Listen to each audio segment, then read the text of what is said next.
भारतीय राजनीति के अखाड़े से एक ऐसी अभूतपूर्व और ऐतिहासिक तस्वीर सामने आई है जिसने पिछले कई सालों के सियासी गतिरोध और बहिष्कार की रिवायत को पूरी तरह से पलट कर रख दिया है। नीति आयोग के गठन के बाद पिछले 12 वर्षों के इतिहास में ये पहली बार हुआ है कि इसकी 11वीं गवर्निंग काउंसिल की बैठक में देश के सभी 28 राज्यों और 5 केंद्र शासित प्रदेशों के मुख्यमंत्री और प्रशासकों ने एक छत के नीचे आकर प्रधानमंत्री के साथ हिस्सा लिया है। अगर पिछले कुछ वर्षों का ट्रैक रिकॉर्ड देखें तो केरल के पिनराई विजयन, तमिलनाडु के एम.के. स्टालिन,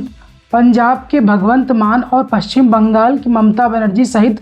कर्नाटक और तेलंगाना जैसे विपक्षी दलों द्वारा शासित राज्यों के मुख्यमंत्री अक्सर केंद्र के साथ वैचारिक मतभेदों के कारण इन बैठकों से दूरी बनाते रहे हैं या बहिष्कार करते थे। लेकिन इस बार का नज़ारा बिल्कुल बदला हुआ था। तमाम राजनीतिक उतार चढ़ाव और हालिया चुनावी सरगर्मियों के बाद सारे सियासी गिले शिकवे किनारे रखकर विपक्ष के तमाम बड़े चेहरे न सिर्फ इस बैठक में शामिल हुए बल्कि कर्नाटक के डी.के. शिवकुमार और तेलंगाना के रेवंत रेड्डी जैसे नेताओं ने प्रधानमंत्री मोदी को खास उपहार भेंटकर शिष्टाचार की एक नई मिसाल भी पेश की है। इस अहम महामंथन का मुख्य एजेंडा विकसित भारत 2047 समावेशी मानव विकास रखा गया, जिसमें युवाओं को बेहतर शिक्षा और कौशल देने, रोजगार सृजन, कारोबार को बढ़ावा, स्वास्थ्य पोषण में सुधार और सभी को समान अवसर दिलाने जैसे बुनियादी मुद्दों पर गंभीरता से चर्चा हुई। यह घटना इस बात का स्पष्ट और सकारात्मक संकेत है कि चुनाव हार जीते